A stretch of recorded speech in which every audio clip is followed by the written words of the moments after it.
Okie doke. So it's just after 1 o'clock. So hello everyone. You're all very welcome to our first of our 5 webinars this week. So these webinars this week, it's titled we said it's PastureBase Week 2023, and whether you're a beginner to PastureBase or you're more advanced, you've been measuring down for the last few years, we feel that throughout the next five webinars, that between 1 and 2 o'clock every day this week, that there'll be something for you here to make you better prepared for the grazing season in 2023.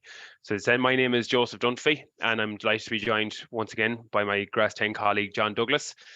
So just a quick rundown through the week. So as I said, we're Mondays, it's 1 to 2 o'clock. So we're going to start off as if you're more of a beginner on PastureBase. So we'll be going through maybe some of the homepage on the Grass10 homepage. Then we'll be moving over to the PastureBase homepage and just show you a few different bits and pieces there. We'll move on into setting up paddocks and farm mapping then after that.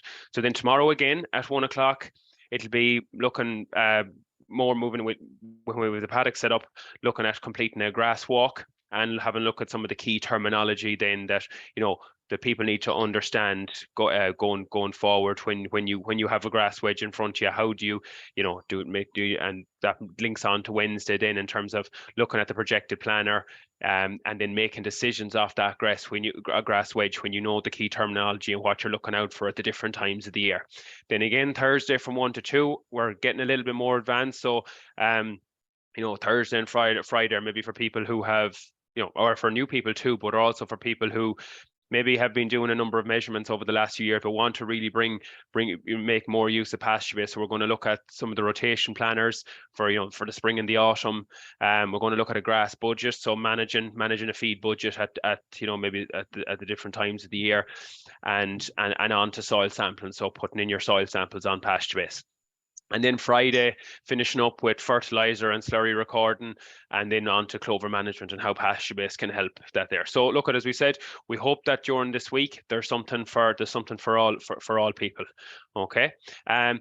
Just a little bit of housekeeping as well. These webinars are being recorded, and in the coming days, they will be available on the Grass10 website. They'll be in the newsletters as well over the coming weeks. We're going to leave them at the bottom of the newsletter for 4 or 5 weeks in a row. So if you miss something or you want to look back over a particular day, and just for people on the call, if you were joining for the rest of the week, rather than having separate links set up, so the one link that you've registered brings you, has you set up for all 5 webinars during the week. So we said that'd be simpler. So when you're looking in your emails, you should get another link tomorrow, but it'll be the same link for the week. Okay, so that one link will bring you into all webinars for the 5 days.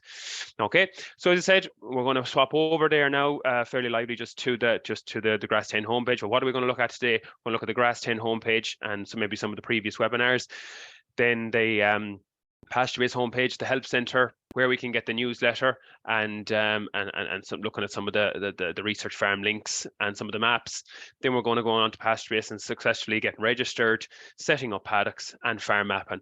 And just one thing John will kind of cover it later on, but we are starting some grass measurement courses in particular parts of the country, depending on demand, later on in the springtime. So if you want to register for one of them, there will be a link in the Grass10 newsletter, and it will be in the chat function there now in a little while as well. Okay, so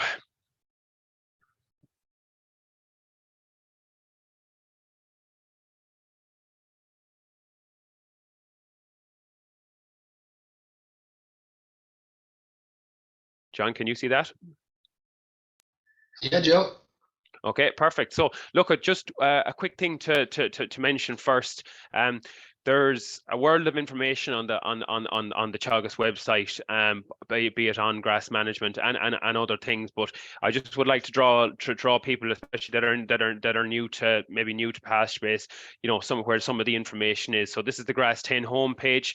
Now it's undergoing a little bit of work at the minute, but if we go down through it, you'll see there's information there on PastureBase Week. There's myself and the 2 Johns for the I suppose getting to meet the team, and particularly down the left-hand side, there's information on different things, and like just to draw your attention to maybe information on soil fertility, grazing infrastructure, grazing management, reseeding, clover, some of our events, and then there's some other links from the PastureBase, from the Grass10 newsletter, from research farm updates, featured farmer. So there's a huge amount of information there, okay? And the one thing I wanted to bring your attention to is for previous webinars that we have done. Okay, so as some of you know, we do webinars, especially during COVID. They were very often, and now it's maybe 3 or 4 times a year. So all the webinars there are there to view back. Okay, so say for instance, that was the one myself and John did there, and Michal did before Christmas, their review of 2022 with PastureBase Ireland. Okay, and there's just roughly about an hour, so it's good to download a cup of tea and keep an eye, to go through it in your own time. Okay, so moving over then to the PastureBase homepage. Okay, so when you search PastureBase into your browser, it brings you to your home screen here. So you're met with your login details, or when you get your login details, you'll be putting them into the browser up here. So I suppose the first couple of things here to watch out for is all throughout the year, and especially when we get more and more information in from PastureBase in the coming weeks, as people get open and farm covers put back in, and as growth starts to improve, you'll see the growth rates will be coming in from each county and from the provinces throughout the week, and also some of the prediction grass growth model information will be coming in here onto these maps as well. So it's a nice thing to, if you're ever logging in from the homepage, to have a quick look there and see what, maybe what the growth rates were for your county or for your province for that particular week. And maybe, as you saw there in the yellow there a minute ago, there were the predicted growth rates for next week. So there's not a huge lot of information in there yet, as it is, not too many people have open and farm covers done yet. So it's just something to keep an eye out as you move through the grazing season. In the middle here, I think this is a very good. There's some super information in here, and I suppose just to the availability to compare yourself to some of the research farms and see what's going on, during the different times of the year. So any of the research farms, you will see the farm, their last cover date. Okay, so when they completed the last walk, so you'll be able to see some of the I suppose some of the terms that we're going to be talking about over the coming days in terms of cover per livestock unit, farm cover. So whether you're, dairy, there's the Curtains research farm. So if you want to have a quick look at maybe on the sheep side of things, have a quick look at Athenry. Or be it on the beef side of the house, there you've got the Newford, there you've got the Grange dairy calf to beef farm. So you can click into them and see maybe where they are in terms of days ahead, or cover per livestock unit, or the average farm cover. Maybe look at the growth rate. So all that information is there. You can view their wedge. Okay, so just up here at the top as well, if I was to up here, there's where we hit register for PastureBase. There's also the button if you forget your password, but also up here there's the Grass10 weekly update. Okay, and that'll be the update that myself and John do every week on a Tuesday. So some of you will be set up for that, and you receive that in your emails. But if you're not set up on an email for it, that the Grass10 weekly update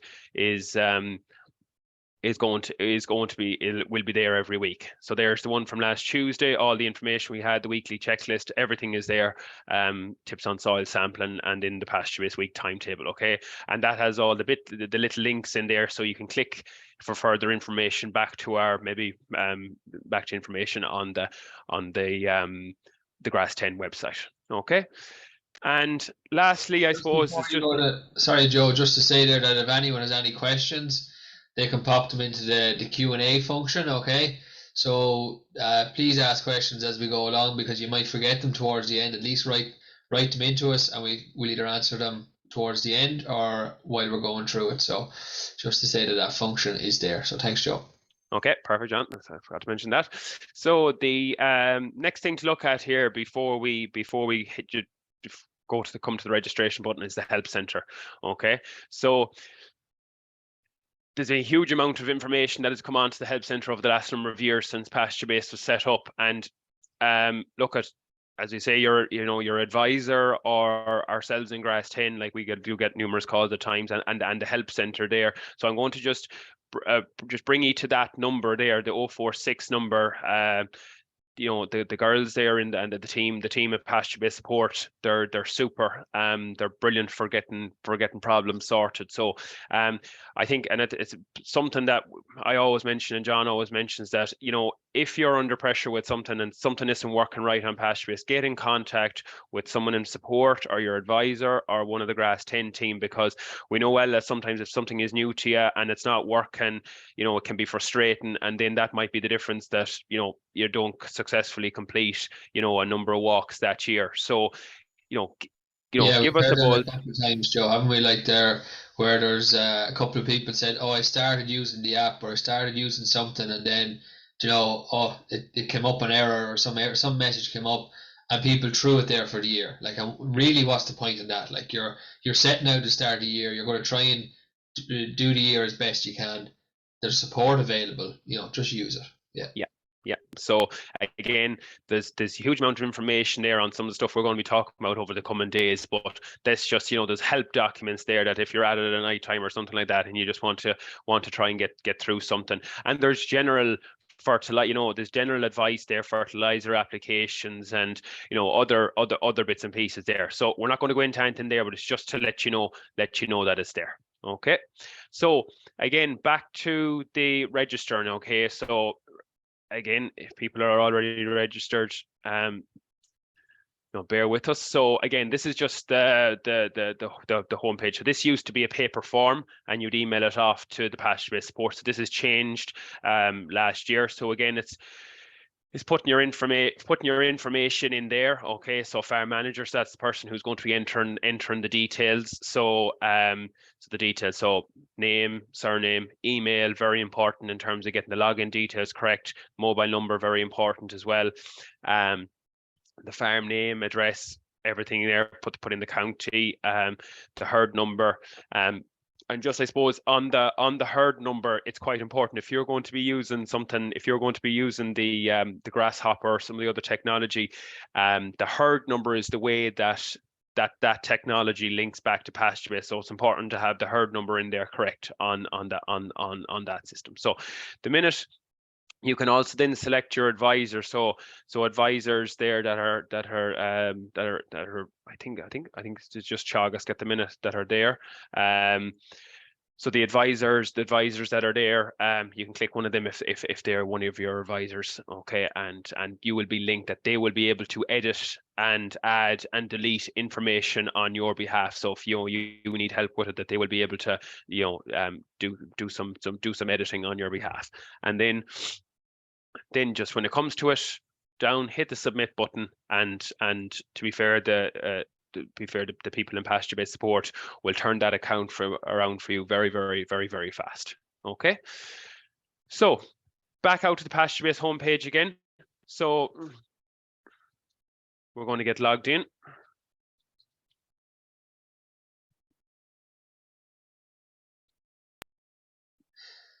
Yeah, again, there's some questions just coming in there, Joe. So I'm just answering some of them there in the Q&A function.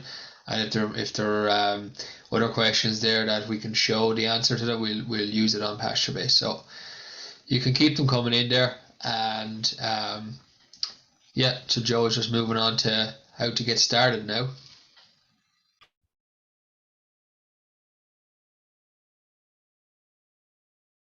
Okay, so when we come into the PastureBase homepage for the first time, now this is a demonstration account, so there has been a wedge in there previously. So Pastor, he did that. When you come in here, this is what you're going to be met with. You're going to be met with the dashboard, okay, and there's a few functions here that you can click straight in front of you. So your any grass wedge, you know, or it'll be blank when you're in, but you can click the wedge here. The paddocks, spring rotation planner, autumn rotation planner, there's numerous things you can click along here, but you also can click into them down on the left-hand side of the left-hand side of the page. So the dashboard, hitting this button here will always bring you back to the home page. Then you'll have all the things, there's a few things there we've already talked about, will all be there. But the first thing I suppose that we're going to deal with today is paddocks. Okay, so again, if you know, new people to PastureBase, getting the paddocks set up. Now, if you're using maybe Grasshopper, those type of things that are setting them up, that information will be coming across into PastureBase when it's synchronized, but the account has to be set up first. So when that account is set up, you know, and you accept the paddocks across that, the paddock information will be in. But say for someone who's just going cutting and weighing, or maybe using a normal plate meter, the paddocks need to be put in. So click into the paddocks section. So there'll be no paddocks here, so straight away we're going to go up into the top right hand corner here. So we're going to go to add new paddock. So middle of the screen, a pop-up box will come up. So I'm just going to call paddock number 1, and for simplicity, I'm just going to put all these paddocks at 2.5 hectares. Okay, so 2.5 hectares into that box. Okay, so again, if you're in acres, if your brain is in acres, so you just multiply it by 2.47. Okay. Sorry, so 5 acres, sorry, divided by 2.47. So say for instance that'd be 2 hectares. Okay, so dividing it in. So 2.5 hectares gone into that one. So what I also can do then is just say, for instance, there's a name on a field, you know, that's so we could call this one, say, the top field, if that's what you know it by. Then there's the walk order, and where the walk order can come in to where it can be very, very handy is when we're on the app, and we'll be showing you the app especially when we come to the next few days, when it comes to you're doing your weekly walk. Having the walk order correct means that it's just that little bit easier for you when you're walking around your farm, that when you hit save on, say you're on paddock 3 and you hit save on that paddock, that it goes to paddock 4. But say for instance you don't walk your farm in that order. Say for instance at certain times, just the way you walk your farm, that you might say dip from paddock 3 to paddock 24 or 25, depending on where the block is located. You can edit the walk orders as you're going around, but just say from a simplicity point of view, we put the walk-in order in there as number 1. Okay. We can also put in then the level of clover. Okay, so if you know, say for instance you've been at clover the last few years and you're getting set up on PastureBase now, we can put in some of the clover here, because just from a you know, to know it from a management point of view later on. Okay, we can put in this low, medium, or high clover in that field. So say for instance we put in this paddock now as low. And next thing there is the mobs. Okay, so this is from the mobs is very, very, I suppose, can be on a dairy farm as well. But what we prefer to do at times is put the mobs in for, say for instance you're running a dry stock operation or beef and sheep operation, and then you're trying to manage, you have 2 blocks maybe a couple of miles apart, and you're trying to manage them. But say for instance you have, we call it 50 ewes and lambs on one block, and then you have 25 beef cattle on another block, that you can kind of put, say, 5 of your paddocks to mob 1 and 5 of your paddocks to mob 2, and then you can put, say, your sheep and lambs in on one, and your and say your cattle in on the other one. So your 25 limousine heifers, or where your 25 Angus heifers or whatever, will be on a different mob. So it's kind of you're managing two wedges. What in general we try and get as many people to operate one wedge if possible. But if there is different animals going in, it can be handier to put them into the different mobs. Okay, so there's paddock 1, and I hit save. And that paddock has come in there. Okay, so I'm just going to add in a few more paddocks here. So again, if I go paddock 2, area again 2.5 hectares. I'm just going to call this one the lower field. Okay, walk order 2, and this one is a medium level of clover, and we leave it at mob 1 there for now as well. Okay, you can put in some additional details in terms of if you want to put in distance from the yard, soil type in there. You can click any matter of soil types if you want, but again, not that's only if you want to put in a huge amount of information. But if you just want to get it in, get it sorted, get the area and the codes and the names in, then they work away there. All right, so rather than going out to the home page again, what I can do here is I can just hit save and add new. Okay, so save and add new kind of pretty much saves paddock 2 for me, and should bring up and automatically brings up this section again. So again, paddock 3, keeping it very simple today now. And say for instance, I'm just going to keep going here as if we've no names on these other paddocks, just from say this paddock has no clover whatsoever. Mob 2, mob 1 again. Paddock 4. This one has a high level of clover.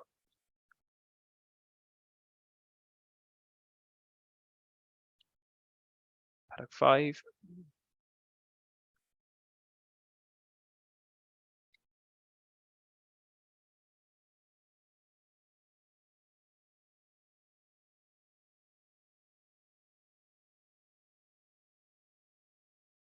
Six.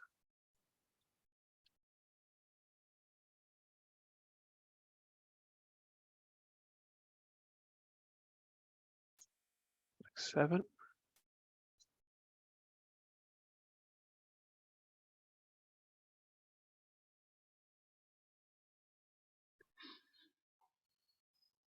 So just while you're doing that there, Joe, there's a question in there. If I want to register PastureBase and set up fields, am I okay to put them all up as low clover cover to start and change later, or does it matter? So you can change them anytime. Once they're put in, they can go in as low clover. And if it's a case that you're going to start, doing some reseeding with clover or oversown clover, getting more clover into swards as it goes on, you can change them as you see fit, okay, depending on the percentages that are there. And there's help and support from Teagasc to help you identify what percentage clover is in the paddocks. And really doesn't matter, the question, like, that's really up to you.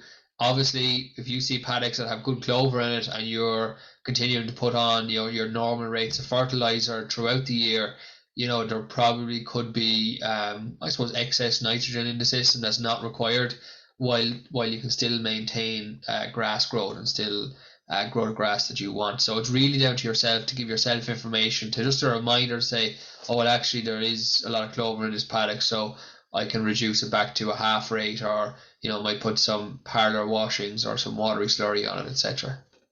So yep, good stuff.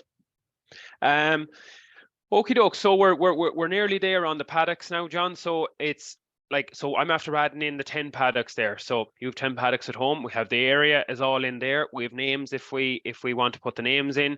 So then we can toggle around with the walk order if we want. So say for instance we go 1 to 5 on our walk order, but then we go paddock 10 next. We can with these little green buttons here, we can toggle to where we want paddock 10 to come in our walk order. So as we said, when we're using the app at a later date out on the farm, walking our farm, we can bring paddock 10 then say down as far as that it will be coming as at paddock 6 there in walk order 6.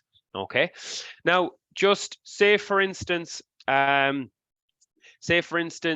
paddock 9 and paddock 10 were once two paddocks. Last year there were two paddocks, and I took down a wire between them, and I'm going to maybe put in a spur roadway or something like that. I'm going to operate them as one paddock for the year. We often get questions, how am I going to go about that? So what I would say in that situation, the handiest thing to do, if you have these set up for the last few years, the handiest thing to do is go to paddock 10, go to edit, and down to actions here, and delete this paddock. Now, if you have a lot of information in that paddock over the last few years, it will be over on this side, and it'll be retire this paddock, or retire or remove, just can't remember exactly off that, but there'll be another one here, retire the paddock, okay? And then you'll be hitting save and retire that paddock, okay?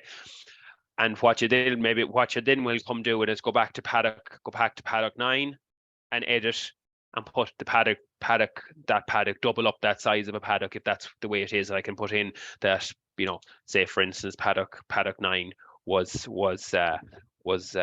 is now 5 hectares. Okay, if that's what you want to do. So what I would say is, and myself and John have mentioned it in the newsletter there last week, is this is the time of the year now to make your edits to paddocks. It's not when you're in the middle of the year and you have 3 or 4 months information on PastureBase, and then you want to go shuffling with paddocks. And what you'll end up doing is you'll end up with a half a year's data there for paddock 10, and then you retire it, and it'll just throw off your annual, your average farm, your tonnage for the year for those paddocks, and it just won't look as as straightforward. So over the next couple of weeks now, before you complete your opening farm cover, make any edits that you previously may have done. Make any edits on PastureBase that reflect the edits that you have done or the changes you've made to your farm, be it making 2 paddocks into 1 or something like that, or maybe you were adjusting the size of paddocks. Maybe you mapped your farm on PastureBase, or maybe you got out one of the companies to map your farm and you want to edit some areas. Try and get all that work done now at this time of the year. So down some night and make those few changes. Okay. So Joe, just there before you move on from that, there's a question there. Like, say you have a paddock that was in grass, but say you have a mixed tillage and grass system, and a couple of paddocks maybe went out, moved over to tillage, but now they're coming back to grassland. Would you exclude those paddocks, or would you just put them down maybe as other enterprise for those couple of years maybe that they're out? Would that be the best thing? Obviously you don't want to lose data on them, so if you exclude them, basically they're gone and you have to start over again, don't you? No. So what I would say is, if they're if they're in a rotation or something like that, the handiest thing would be just at the bottom of your weekly wedge to just leave them to other enterprise, and then bring them back in a year or two's time when they're coming back in.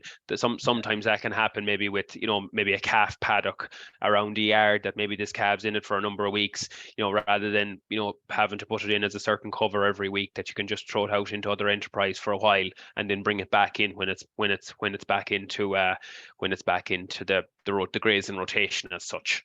And if people wanted to look up their annual tonnage at the end of the year to see how much grass each paddock has grown, if that paddock has 1 or 2 measures recorded on it, maybe if in tillage for the full year probably wouldn't be, but you can filter the number of walks completed to look at your tonnage. So we'll probably look at that actually maybe tomorrow or Wednesday after we do the wedge. We'll show the annual tonnage and why it's important to record grazings properly. But the best thing to do with that, Val, would be just to leave it down as other enterprise and not exclude it, and bring it back in then. Okay.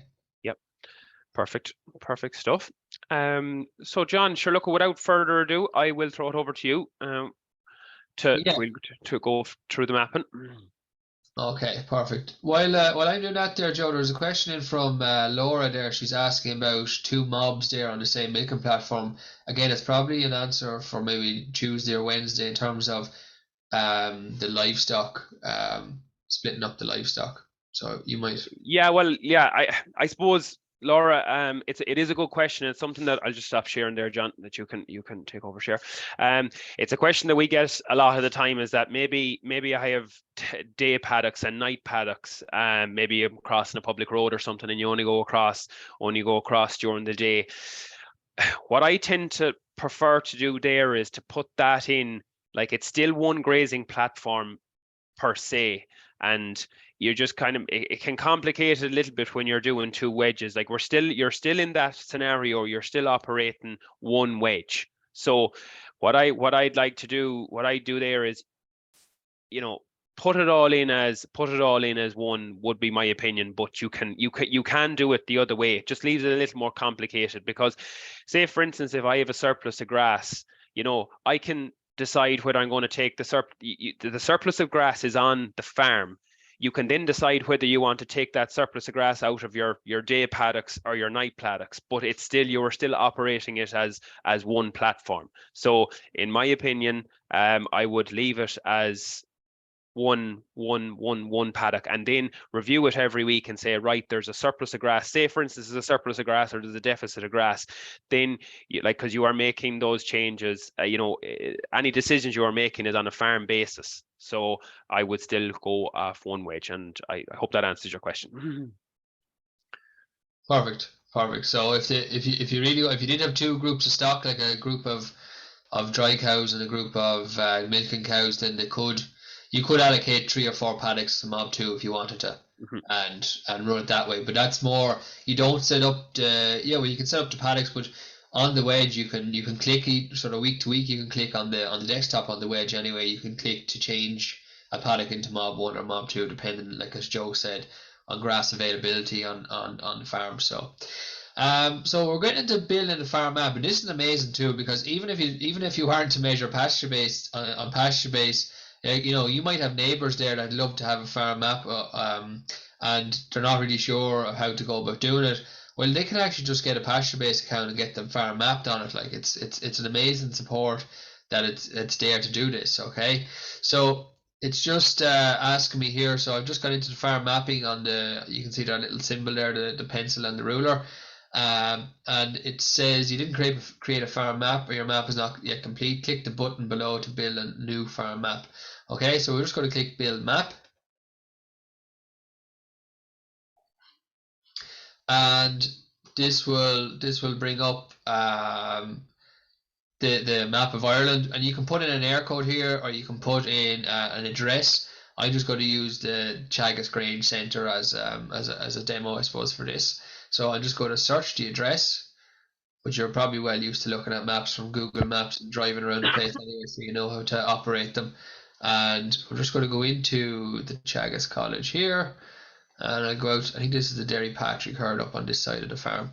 So there's a couple of different things going on here.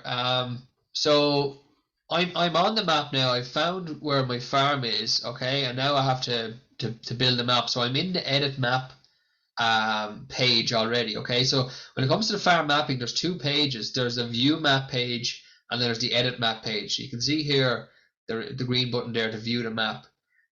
So if I had some details saved here, I could click save the map, and then view it. Okay, and if you wanted to start all over again, or you made mistakes, you can clear the map. If you have a map, you can also upload it. Now I'm not exactly sure on what format, but if you do have a question on that, you could either get onto the help center or get on to us afterwards and say that you have a map and you're wondering how you get it uploaded, because I'm not exactly sure what format that has to be in. So we're just going to start by drawing some paddocks. Okay, that's probably the most straightforward thing to start. Okay, so we'll just click. There's 3 little symbols here, and again you can zoom out or zoom in using the green buttons, or I also have the zoom thing on my mouse as well. So so I'm just going to start by drawing some of the paddocks here. So I might start with the ones that are closest to the yard. So I'll just literally click on the pencil, so it should turn green, and I'm going to start going to the corners of the paddock. Now you can be as accurate or as rough and ready as you want with this, really, because if I wanted to really get really accurate, I could zoom in here pretty far, and I could get a real good accurate boundary for my paddock, all right, or whatever it is. It could be a roadway, because you can do roadways on this. You can do forests, you can do lakes, and and you can also do buildings. Okay, so you can get a map actually of everything where everything is on your farm. So so there's a couple of paddocks now I'm after putting in, and let's say for instance here I realize there I'm a little bit off the boundary there. So if I just click on the hand to stop drawing, I can literally just pick on the white dots here and just pull them out. Okay, so again, it's very simple. You know, if you wanted to there, like if that was way off, you know, I can just pull it out here to the corner, and that's it, done. Okay, so it's pretty accurate, and usually these maps are getting uploaded fairly frequently. So just be careful if you've moved things around on your farm or changed paddock layout. You might see old lines here, and the paddocks actually might fall differently on them now. So just don't get caught up by that. We might draw one more paddock here, I think. So we'll do one more here in the corner.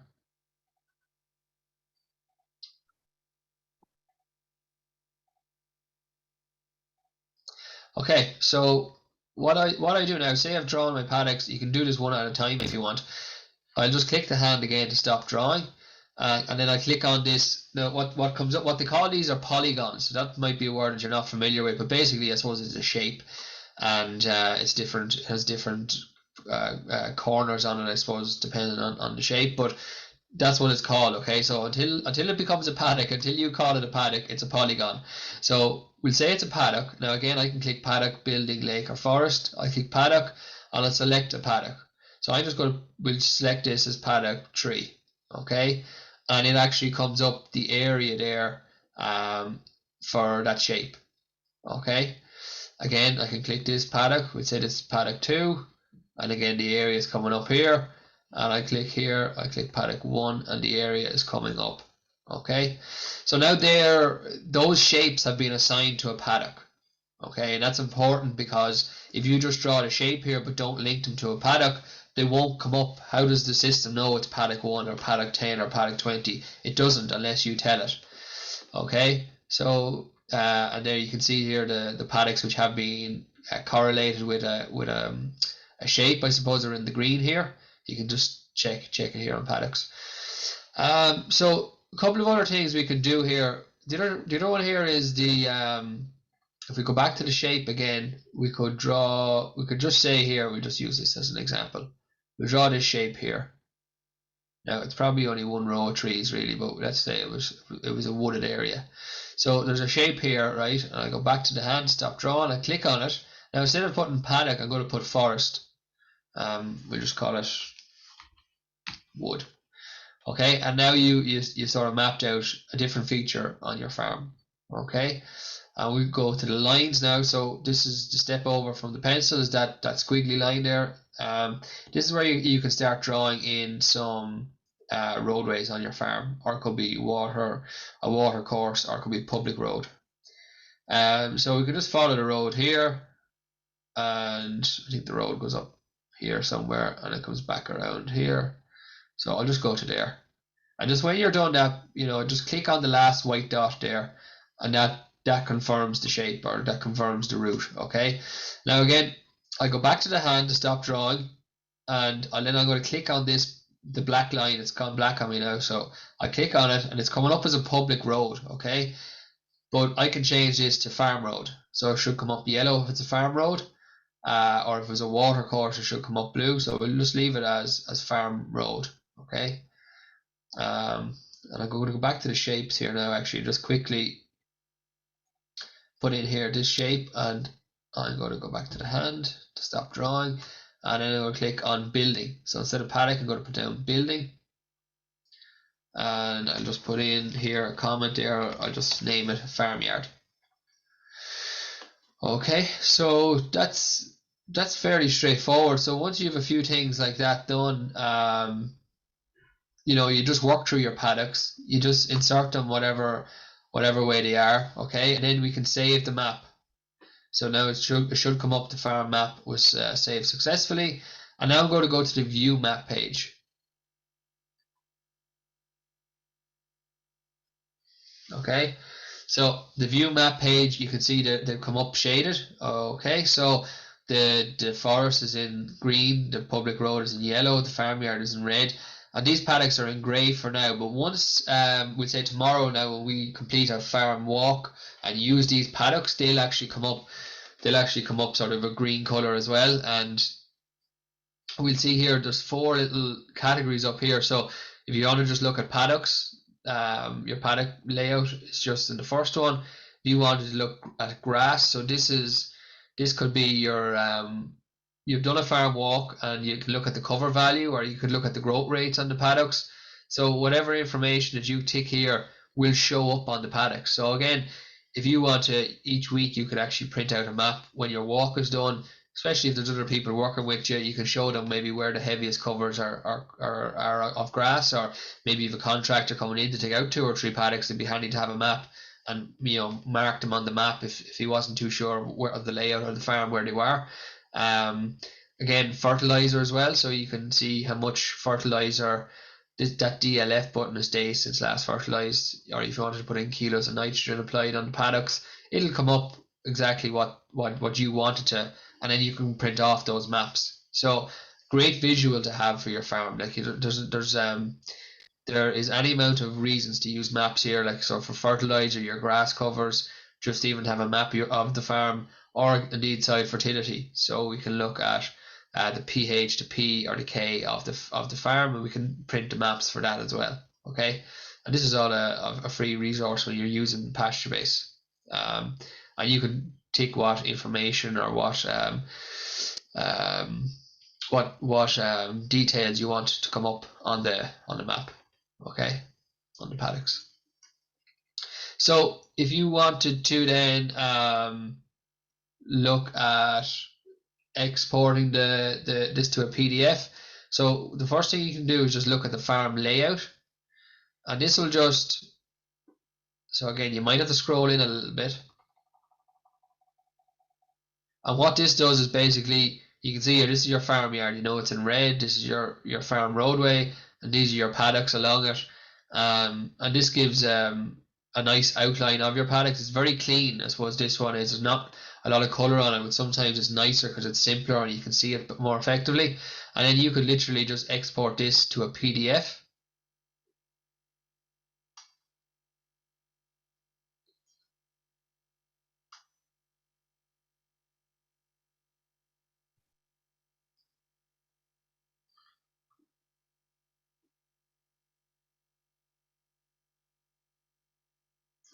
I don't know, can you see that there, Joe? We'll have to share screen again to show the PDF. Yeah, it's not coming to PDF. We only see the map. Okay, I'll just share the screen here for the PDF.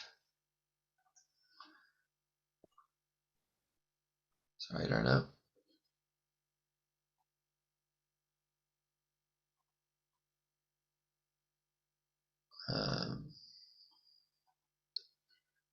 I have to wait for the top to go down.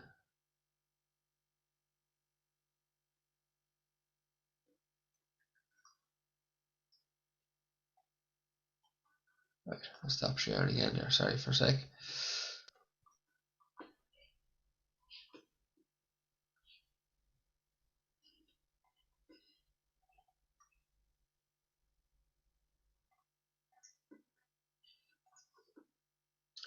Okay, so that's where it is there now. So that comes up, a nice farm map, very printed off, laminated, and you'll have your map outline with all your paddocks on it.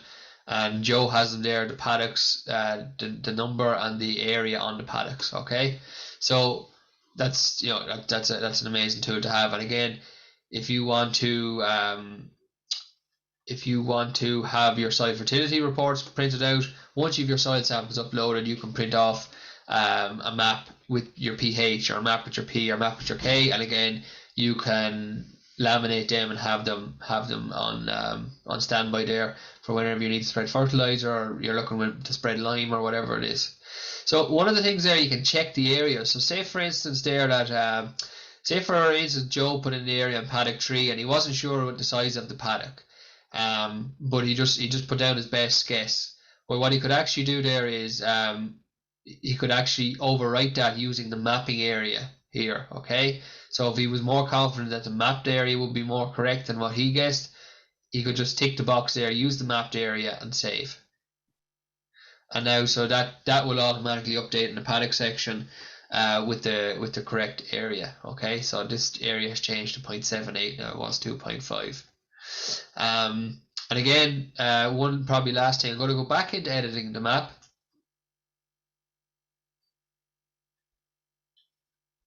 And I'm going to add a new paddock, okay? So I'm just going to go here.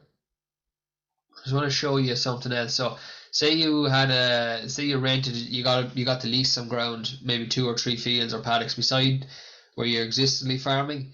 You want to add them onto PastureBase. So what you can do here is, once that shape is formed, again click the hand, click on it, and you can go to add new. Okay, so this, you can actually add a new paddock from the mapping function. Okay, so you could do it this way either. So we're just going to put in, say, code 11, put in name 11, put in the area. The area is got from the map, and you can select the mob and then just save. So that should upload. You probably need to maybe just go in and select paddock 11, then, and just to link it up. Okay, so that's selected as paddock 11, and go save map and go back out to the view. Okay, is there anything I missed on that, Joe? Is there anything else you want to look at on that, or? Yeah, I think that's it. That's been fairly comprehensive, John. I think that's what you've done there with paddock 11 is a good point, and that may be for the person who maybe only have BPS maps for your farm.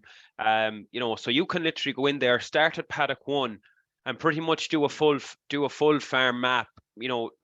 I had entered the paddocks from the paddock side, but you can actually enter the paddocks and you can put in a name, an area, and all from the farm map in there that John is after doing. So, sitting down with a cup of tea for a night and drawing a map, you can have all your paddocks and everything set up, a farm map, and have definite areas for your farm as well, for all the paddocks on your farm. So look, it's a wonderful tool to have, and it's very, very comprehensive. Perfect. There's a question there, Joe, isn't there? Yes, on the if I have a block of ground and I want to use I use a strip wire every morning and evening, and I don't really have any paddocks set up yet. What's the best way to grass measure this paddock? And well, I suppose go on. Yeah, sorry, go on, Joe. No, I was just going to say, maybe you have an opinion on as well, John. I'd say probably roughly come up with an area that they're grazing in around 2 to 3 days. Okay, and divide the block up into that area. What would you be saying, John? Yeah, exactly. Like 4 hectare block. That's only some part of the information that we would really need to answer that, because if you're a dairy farmer, we'll say, and obviously probably you're changing wires morning and evening, it sounds like it. If you have 50 cows or if you have 200 cows, the answer is going to be different there, really, isn't it? Because the 200 cows might be only in it, as you say, Joe, for 2 days maybe or something like that, and it's gone. Whereas the 50 cows could be in it for a week. So you don't want to be going back over grass that you've already grazed. So we sort of have a rule that we say we try and grow the grass in 3 weeks and graze it in 3 days. Again, that's the summer season, the mid-season period, and the idea is that we don't graze regrowth. So we don't want them going back over area that they've grazed, especially even in the summertime. Like 2 days should be max really on dairy farms. So if they're going back over that area again, we need to fence that off. Looking at other ways, maybe graze it from the back and move it forward maybe, or something like that might help, that we're not going back over the same area again, because you will see that after like 3 or 4 days, cows will start to go back over where they've grazed initially, because there's lovely green shoots coming back up. They're really sweet, and I suppose it's like getting a bit of a sugary snack. They'll keep eating it, but that's detrimental to the grass plant then, because it needs the energy in its roots to push up that leaf and get things ticking over again. Perfect. There's one other question there, John, in from Mary. What if you've rented land that's not near the main farm? How do I go about measuring it? Yeah, I suppose you're on that. You can set up a second farm on your pasture base. Now, when you say not near, Mary, it depends depends how, if it's a couple of 100 meters away, or it's a couple of miles away, or if it's 20 miles away. Again, the answer might be slightly different. If you're prepared to measure both the home farm, the main farm, we'll say, and the rented ground on the one day, and you can do that pretty handily, you could leave it on the same farm and just do it in mobs, again, like we were talking about earlier. Otherwise, you could set up a separate farm. You can have two farms, and that allows you the flexibility that one day you could do your walk on the main farm, and maybe you don't do as many walks on the rented ground anyway, and you can do them on a separate day. And that allows you flexibility to do the two of them, I suppose. Where the first one is you are tied in. It's probably maybe easier managed in some ways, like Joe was talking about, but you are tied in to having to walk both sets of or both blocks in the one day. So it might be better setting up as two. What would you think?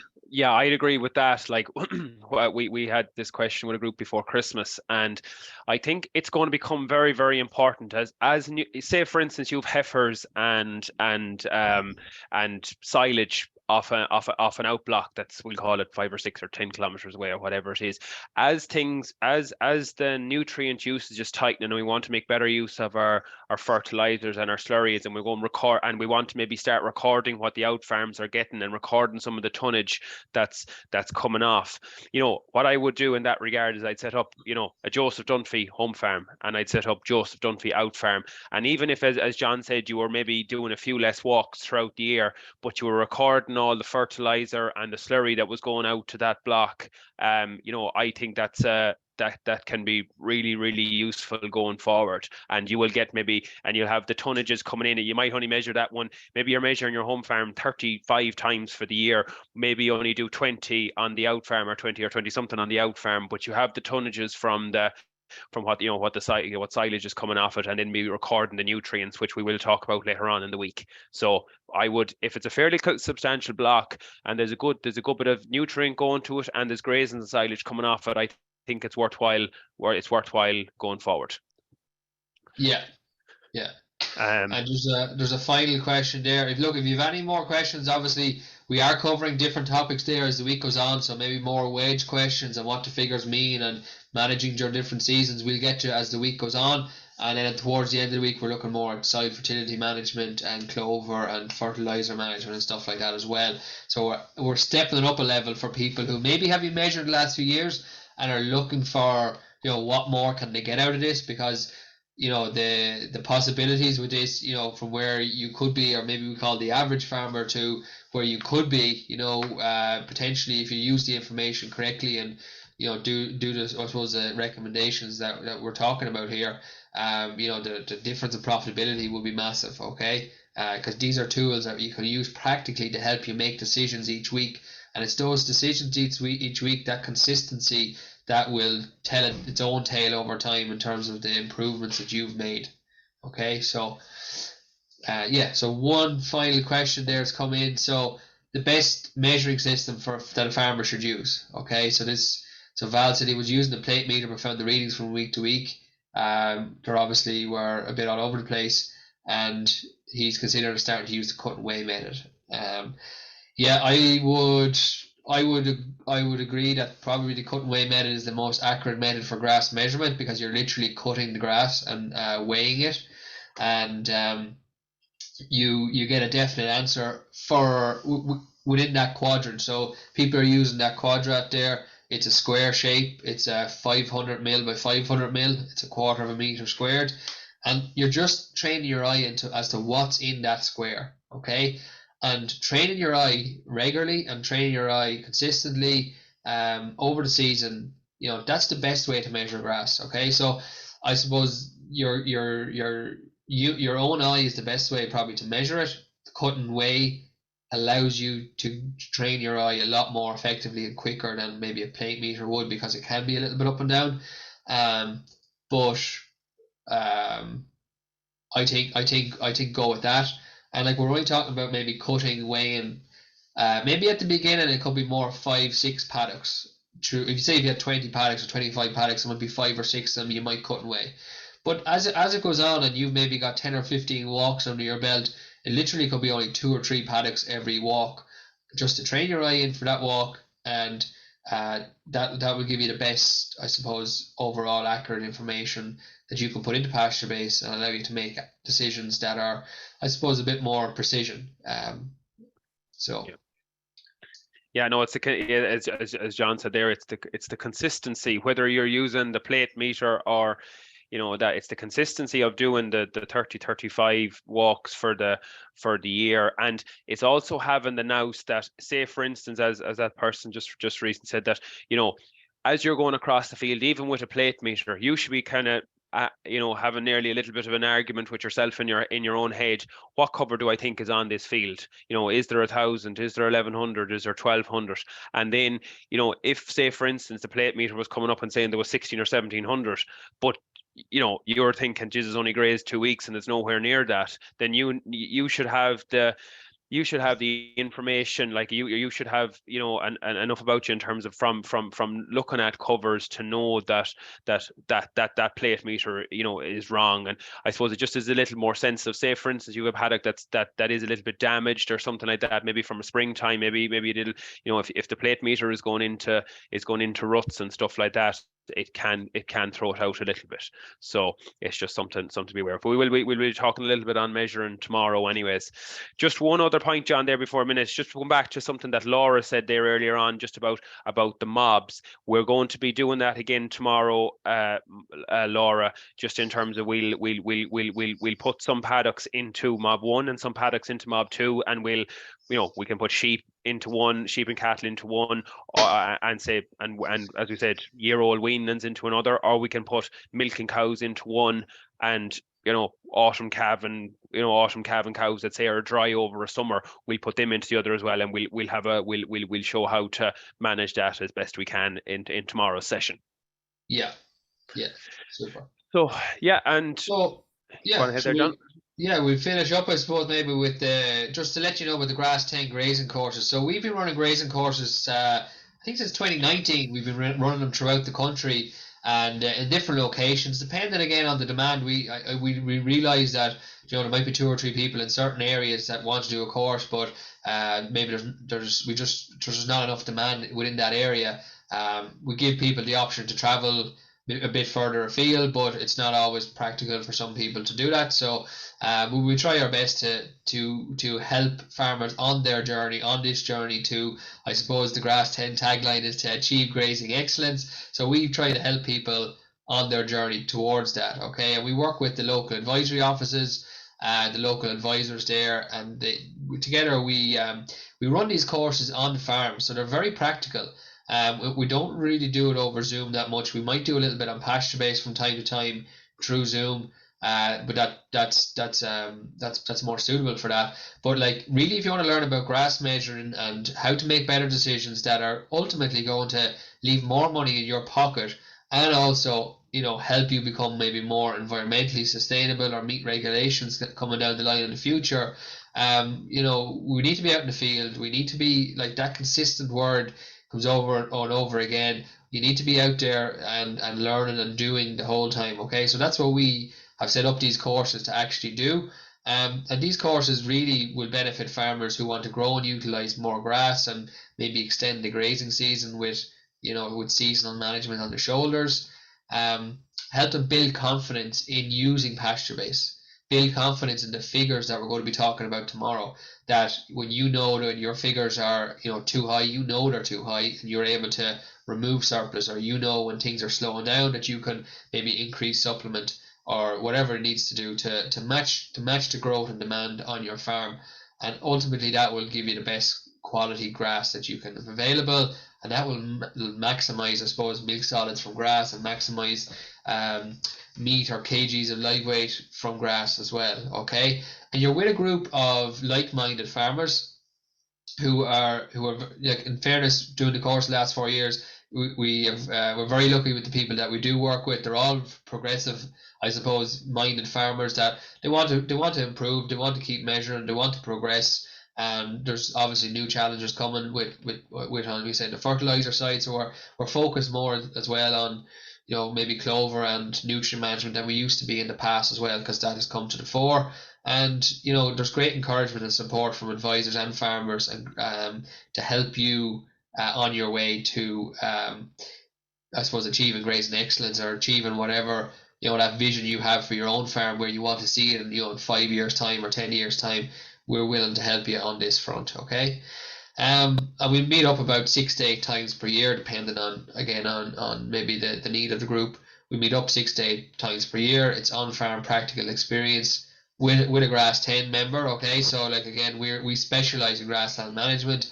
We're very lucky that we have the time to do that, and because of that, we've got great experience, and we've learned a lot over a number of years that we're able to pass on this experience and this awareness onto you.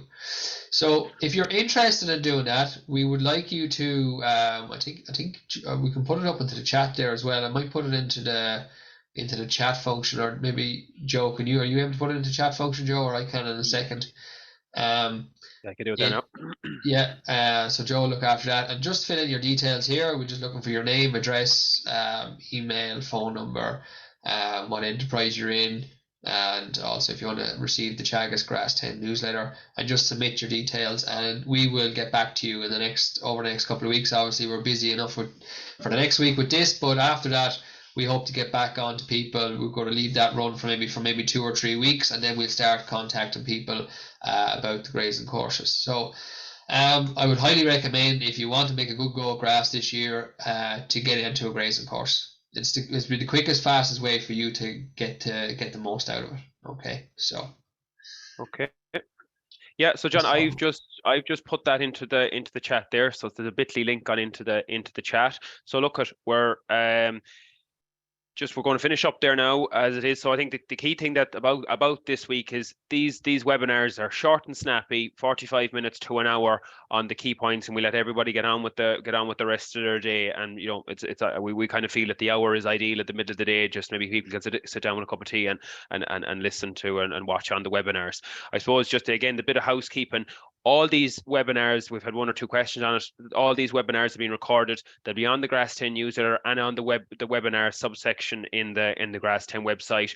By next Monday, they will all be up there. And as I said already, the link for tomorrow, the link for the webinars, the 5 days are all the one link. So you should receive another for tomorrow morning's webinar, or for tomorrow lunchtime's webinar. You should receive a link again, but you can always click back on today's one if needs be. Okay, so without further ado, I'd like to thank you all. We had maybe 27 or 28 questions that came in there over the last hour. So again, that's super. That's the sort of interaction that myself and John want here. It makes it way easier, and we know then that you're getting an awful lot out of it. So look, at bang on the hour, we leave it at. We'll leave you to it, and we'll talk to you tomorrow. Thanks a million. Thanks, everyone.